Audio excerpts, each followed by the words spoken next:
Hoje, a Voz Popular, na edição Escola de Solidariedade, recebe o convidado Hamoud, um jovem profissional inspirador, exemplo de crescimento e dedicação. O Hamoud nasceu no Brasil, mas ele traz consigo a herança da família de origem libanesa e também tem um trabalho incrível com o Rotaract, um grupo, digamos assim, de voluntários que trabalham com serviço social. Enfim, vamos entender um pouco mais. Seja bem-vindo, Hamoud.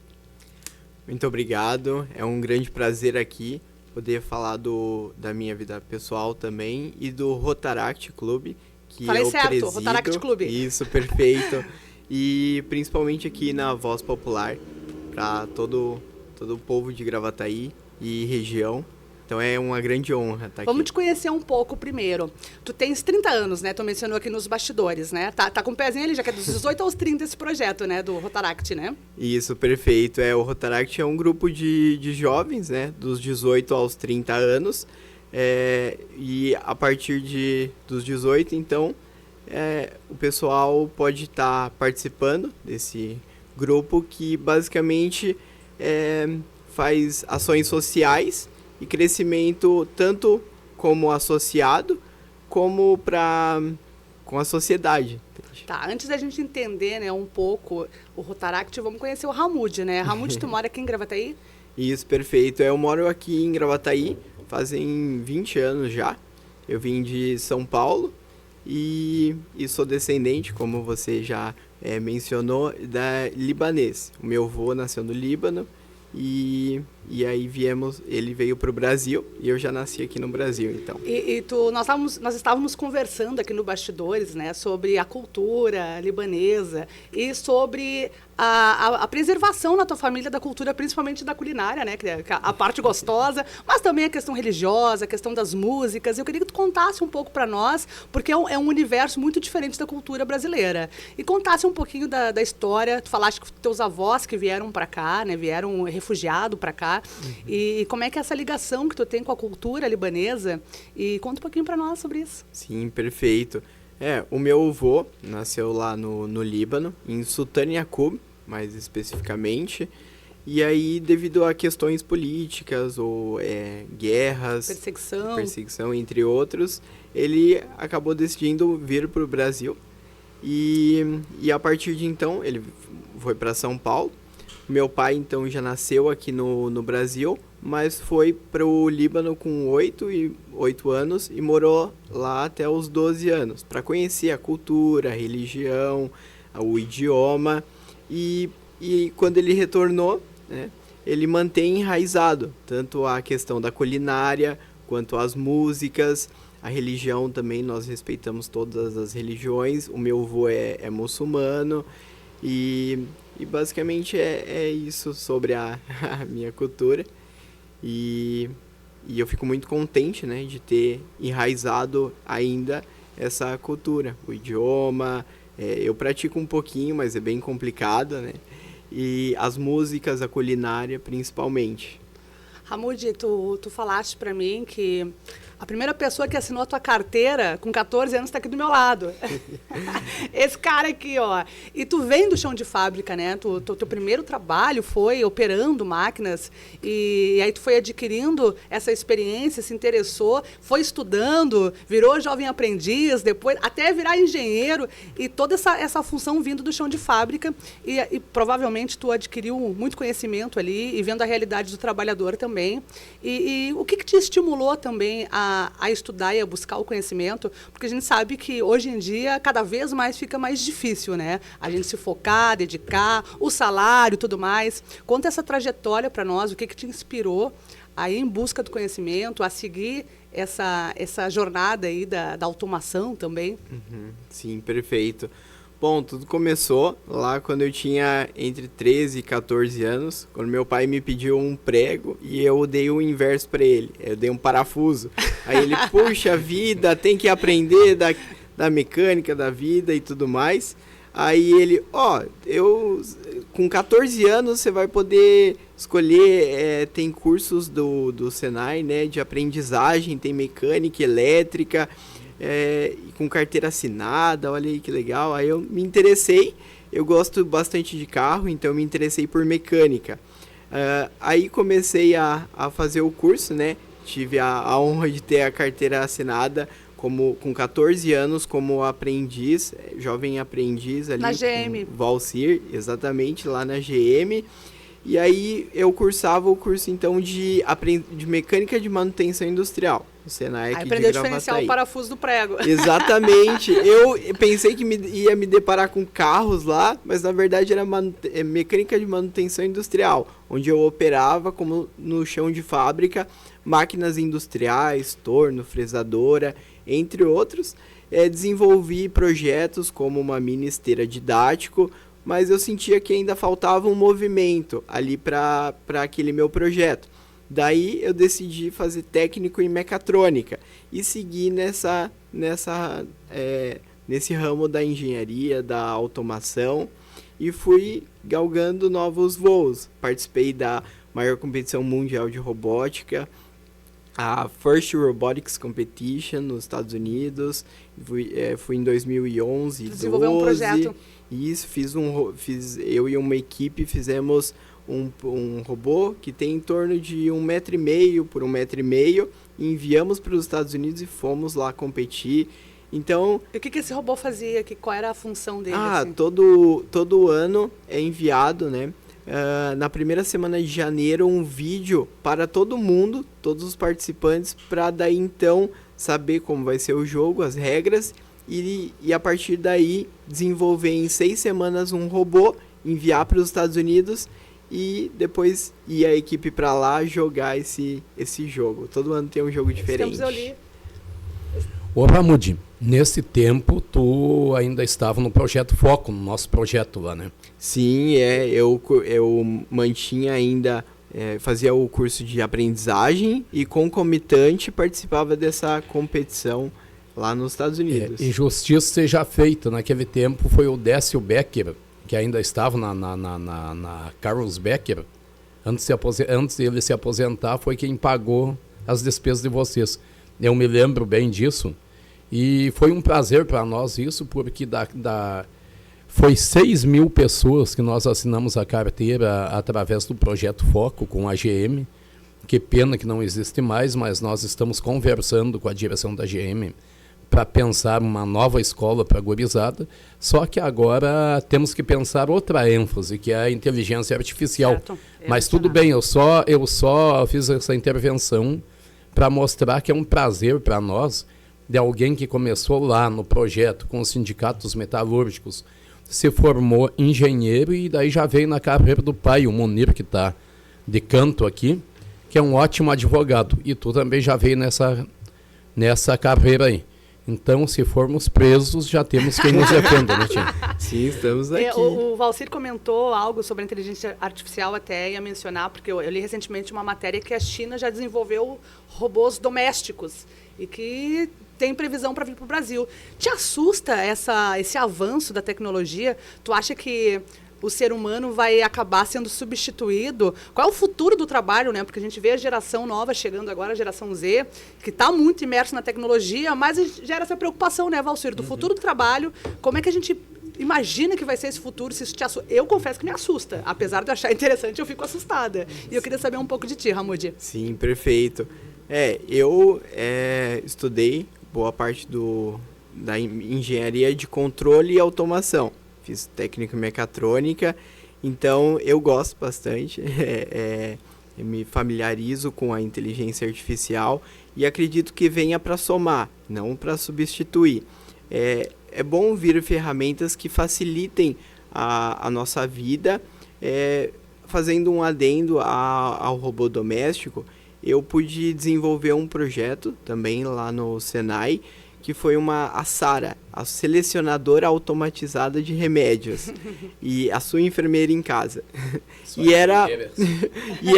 Era uma máquina para facilitar na posologia de medicamentos, para facilitar o controle, a dosagem, exatamente. Então era um projeto que foi lá em 2014, ou antes mesmo, 2012, e ainda não tinha o avanço da IA. Hoje em dia, aplicando a IA, fica muito mais inteligente. Eu fico pensando, você trabalha muito com jovens em vulnerabilidade, né? Em função do Rotaract ali. E normalmente, esses jovens que vivem numa região mais vulnerável, eles acabam não tendo acesso a essa tecnologia. E como tu enxerga que a gente pode solucionar isso? Você já trabalha com um grupo que visa levar recurso para essa galera.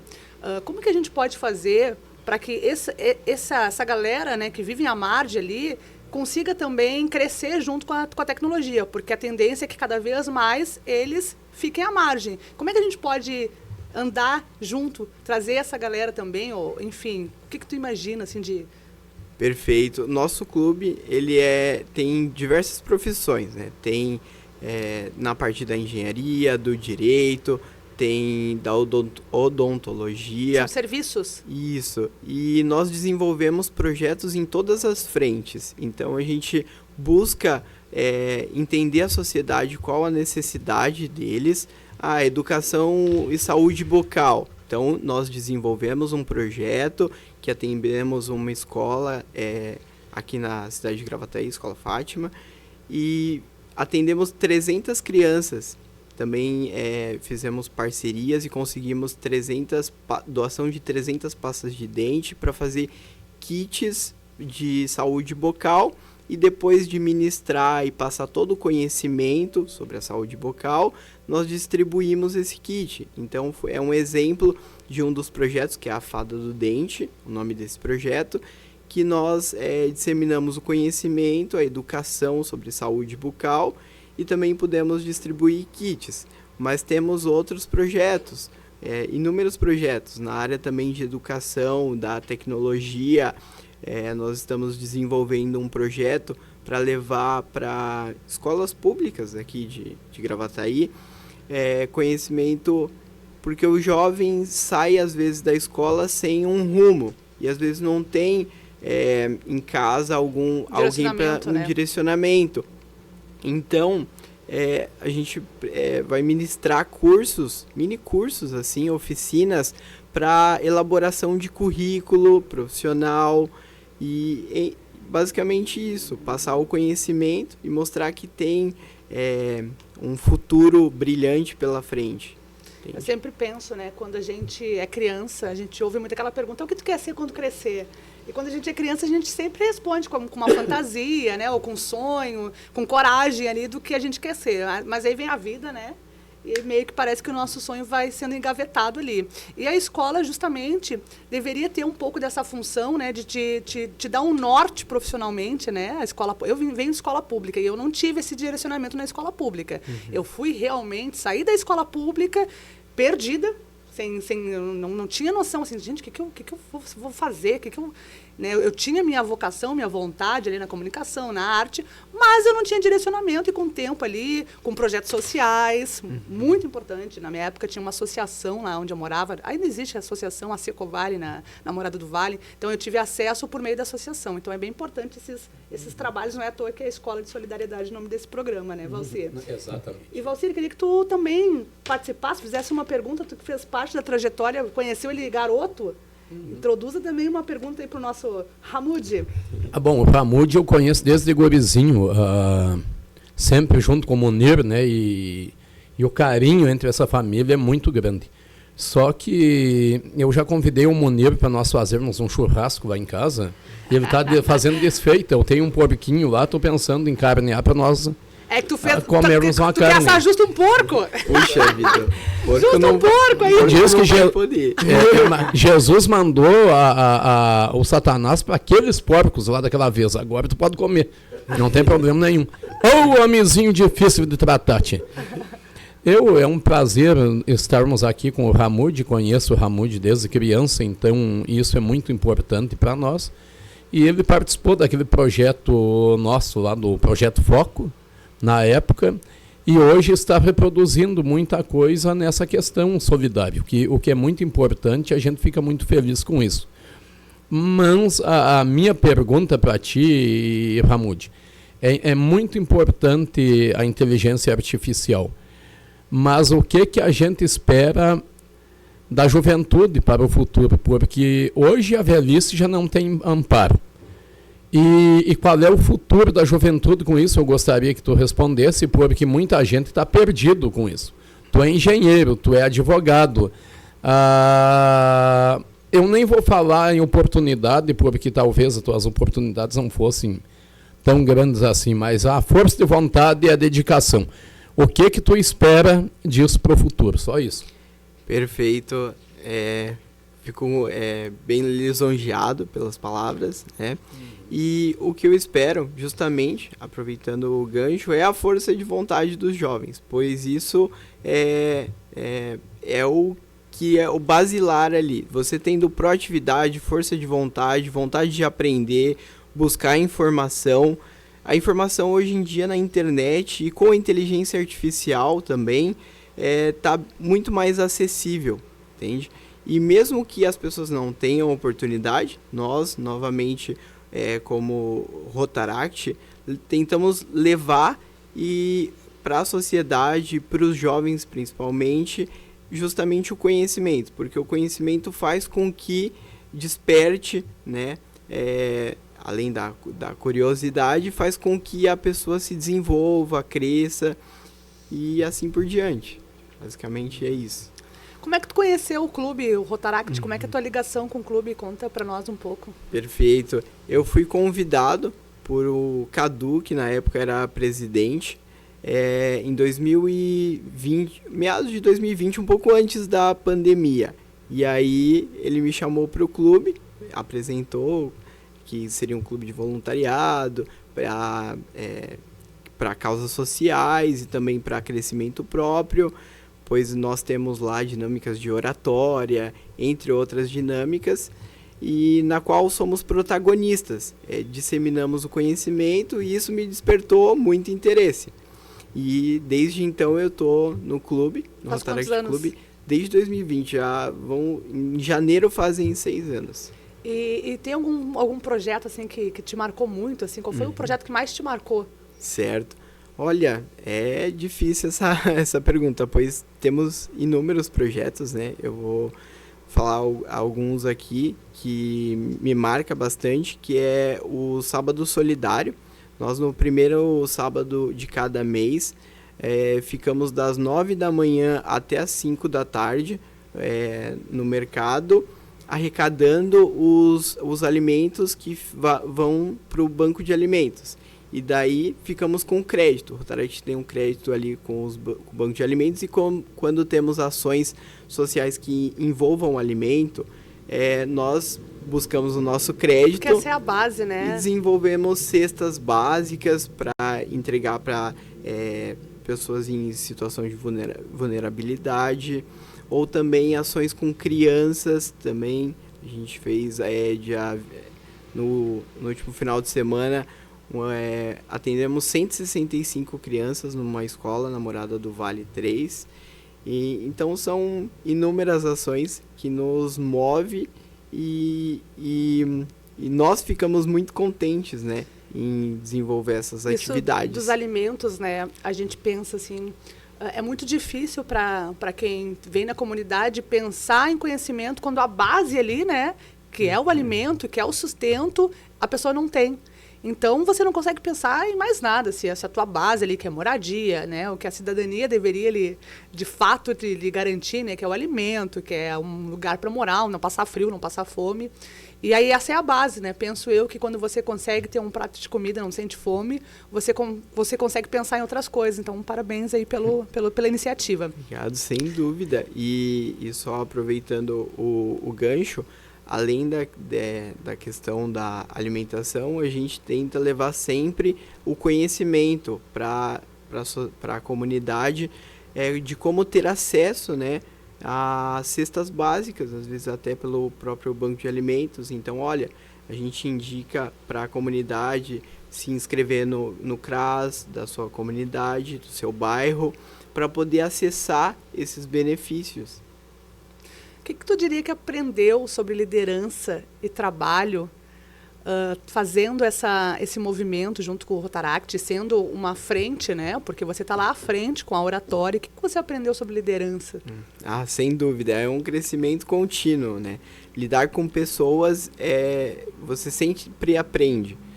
E a liderança, eu normalmente buscava sempre apaziguar e ser mais ativo. E aí a questão da gestão é uma frente que eu estou até hoje aprendendo, para poder delegar e não tomar a frente e eu mesmo fazer. Também ainda sigo, claro, mas sem dúvida eu estou aprendendo muito a delegar tarefas. Nós no nosso clube somos divididos em diretorias, então tem a imagem pública que cuida da imagem do clube, das redes sociais, temos a direção de projetos que cuida de planejar e tornar viável os projetos. Temos inúmeras diretorias que cuidam de cada ponto. Tu mencionou isso, fiquei pensando, porque tem muito líder que ele é centralizador, né? Ele quer tomar todas as decisões por receio ou até mesmo por falta de confiança, né? De confiar que aquele determinado setor vai tomar a decisão correta e aí acaba centralizando tudo em si. E a gente sabe que quando centraliza tudo, não vai dar certo, porque é muita coisa, né? Sim. Então, a importância também da liderança delegar para o determinado setor e confiar que aquele setor ali vai desempenhar o papel, né? Então, essa questão que tu falaste, eu acho bem importante. Então, você que é jovem líder, né? Vamos deixar esse adendo aí, para se ligar que é importante confiar e ter braços, né? Os braços que estão ali conosco. Muito legal. Né? É ou não é? Quantos braços tu tem, Valcir? O Valcir é um polvo.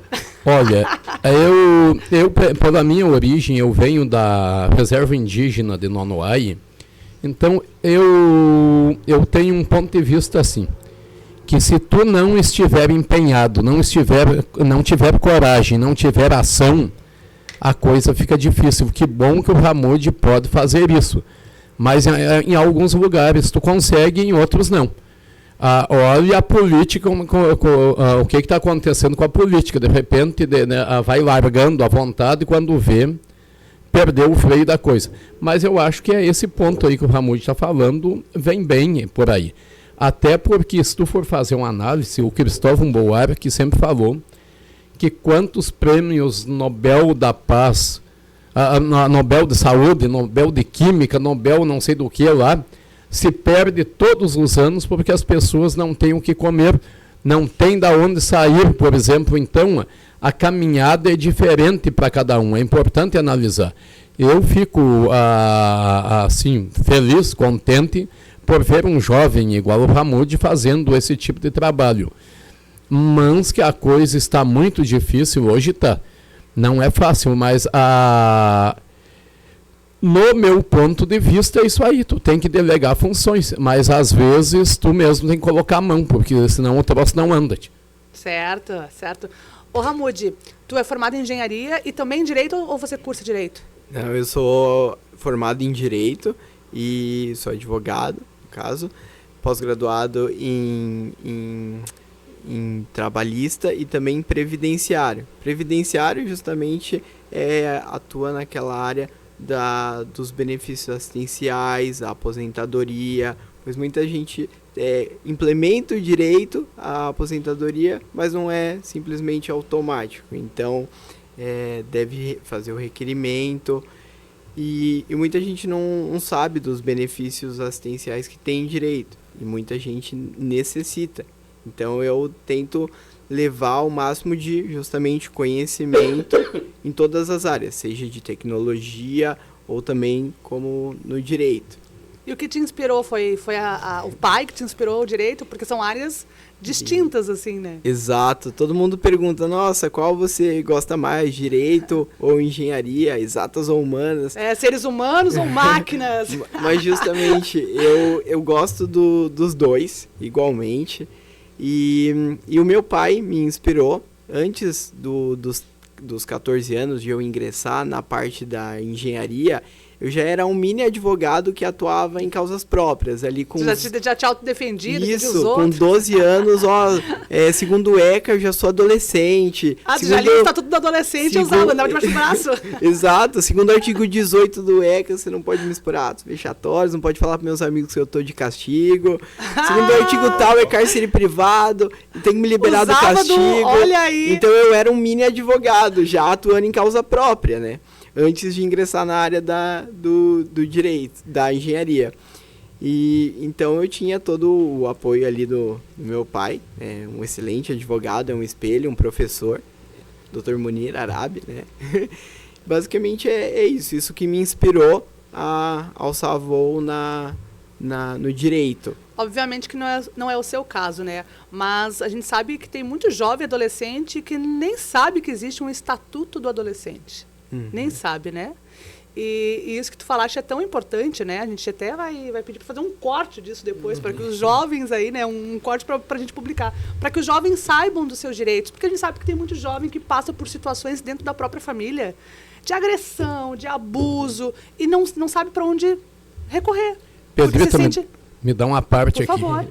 Não sabe, talvez, porque o legislador nisso aí é incompetente. É incompetente. Porque isso é um assunto que deveria ser debatido nas escolas. Verdade. Como a outra questão que o Ramud está falando aqui, por exemplo, e tu falou sobre a juventude. Se um cara não tem o que comer de manhã, não tem café, que cabeça a pessoa terá para estudar, para estar estudando? No meu ponto de vista, eu acho que nós temos que chutar a costela de alguns políticos. Eu já vou direto no ponto. A inteligência artificial deveria estar em todas as escolas. E tem escola que chega ao final do ano, não tem professor de matemática, não tem professor de português. Então, nesse não é achismo. Nesse sentido, é preciso que os nossos políticos olhem para toda a sociedade, não olhem para fatias da sociedade. Ontem eu estava vindo de Brasília e estava conversando com o prefeito sobre essas questões. Aí ele me disse, olha, a prefeitura não tem crédito para startups, mas ela tem lá no Prado um espaço que as startups podem usar. E isso tem acontecido. Então, no meu ponto de vista, é maravilhoso ter a inteligência artificial, mas ela tem que ter acesso a todos. Exatamente. É tipo a comida, tá? Se eu como bem, eu acho que todo mundo come, digamos, mas na realidade não é isso. Então, talvez os políticos tenham que ter juízo, daqui a pouco eles vão começar a pedir votos aí, e nós aqui vamos ouvir todos os candidatos, né, independente de partido. Qual é o seu compromisso com o povo? Se não cumprir ou tentar fazer acontecer o que prometeu, nós vamos dar um pontapé na costela. Até porque a gente vai ter registrado, né, Valcier? Exatamente. Vamos lá, então, quais são os teus próximos objetivos, tanto profissionais quanto nessa causa social? Perfeito. Bom, na parte profissional, busco sempre evoluir, busco conhecimento, sem dúvida.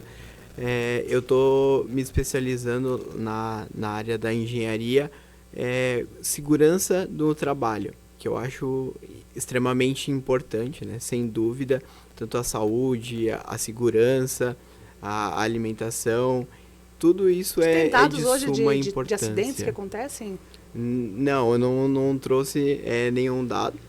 Mas acontece ainda? Não, tem um sem grande? dúvida, tem uma enorme quantidade de acidentes, sem dúvida na área do direito eu vejo muito, né? Que eu atuo também na parte trabalhista e causas acidentárias, então sem dúvida tem muitos acidentes. Justamente eu busco me especializar nessa área para mitigar os riscos dos acidentes, né? Porque estamos falando de pessoas, de vidas, e isso é extremamente importante. Então, se a gente conseguir atuar também nessa área, é excelente. E quanto ao assistencialismo, eu busco cada vez mais trabalhar seja no Rotaract ou em causas próprias mesmo, e sempre buscar ajudar e crescer não só a minha pessoa, mas também de todos os voluntários, para que possam assumir também cargos de liderança e dar continuidade, né? Disseminar o conhecimento e continuar trabalhando em prol do próximo. Muito bem. Deixa eu te perguntar sobre um conselho que tu daria para os jovens que vão nos assistir. Como é que ele pode acessar esses serviços do Rotaract, ou pode entrar em contato, ou até mesmo como é que pode se associar, vocês aceitam voluntários, para a gente entender também como que funciona. Não, perfeito. Sigam-nos nas redes sociais, né? Tem o Instagram do Rotaract Clube, que jovem hoje em dia está sempre nas redes sociais. Então, esse é o meio mais prático e fácil de nos encontrar. Inclusive, lá a gente divulga as nossas ações e busca também recursos, porque quanto mais recursos a gente conseguir, maior o público que a gente consegue atingir. Os recursos podem vir de privados? Sem dúvida. Sem dúvida, a gente divulga, seja nos stories, no Instagram, ou na página, uma chave Pix para o clube, e aquele fundo que a gente arrecada, os recursos, seja de pessoa física ou jurídica, são diretamente destinados aos projetos e automaticamente destinados à sociedade. Então, nada é revertido para o clube, tudo vai em prol da sociedade. E se algum agente voluntário quiser apresentar projetos também, são aceitos? Como que funciona? Com certeza, toda a boa ideia é bem-vinda, toda ideia, na verdade, é bem-vinda. A gente amadurece ela dentro do clube, então a pessoa busca o clube, seja por algum dos voluntários, dos associados, ou pelas redes sociais, participa das reuniões, né? Tem o dia do convidado, então essa pessoa que acessa ali a página do Instagram e se dispõe a participar, ela é convidada numa reunião, começa a participar das reuniões, das ações, e aí vira associado e pode estar desenvolvendo tanto o seu lado pessoal dentro do clube, tanto quanto a questão da solidariedade e do assistencialismo. Então, basicamente, esses são os canais. Pode ser pelas redes sociais ou em contato direto com alguns dos associados aí. Então, passa o arroba da rede social para quem estiver nos assistindo. Então, é @Rotaract Clube de Gravataí. Muito bem, Valcir. A gente está quase chegando ao fim. Quer fazer alguma consideração? Não, a minha consideração final é que é um prazer ver um jovem como o Ramud fazendo esse trabalho, porque todo o trabalho de solidariedade que for feito, ele é muito importante. É lógico que ele não substitui a justiça social. O nosso primeiro plano deve ser a justiça social, mas enquanto isso está difícil de acontecer, a solidariedade é o primeiro passo, o primeiro caminho. E parabéns a Ramud, parabéns Munir, por ter esse filho aí nota 10. Eu fico empolgado porque começou lá conosco, pequenininho, no projeto Foco, que o sindicato tinha um convênio com a GM.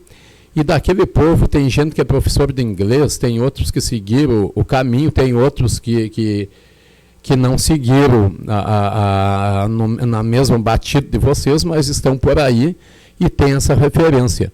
Nós temos o projeto da Escola de Solidariedade, que eu acho que a gente tem que sentar e dar uma conversada. Hoje o mundo precisa muito de solidariedade. As pessoas estão muito radicalizadas, ou para um lado ou para o outro. E esquecem do diálogo, da conversa, da construção de algo maior. Então, seja bem-vindo, e essa é uma de muitas vezes, certamente, que tu virá por aqui. Aquele abraço, obrigado. A Voz Popular hoje recebeu Ramud, com a edição Escola de Solidariedade. A gente agradece por ter compartilhado a tua história de vida, esse projeto social maravilhoso, parabéns. Se você quiser fazer sua consideração final também.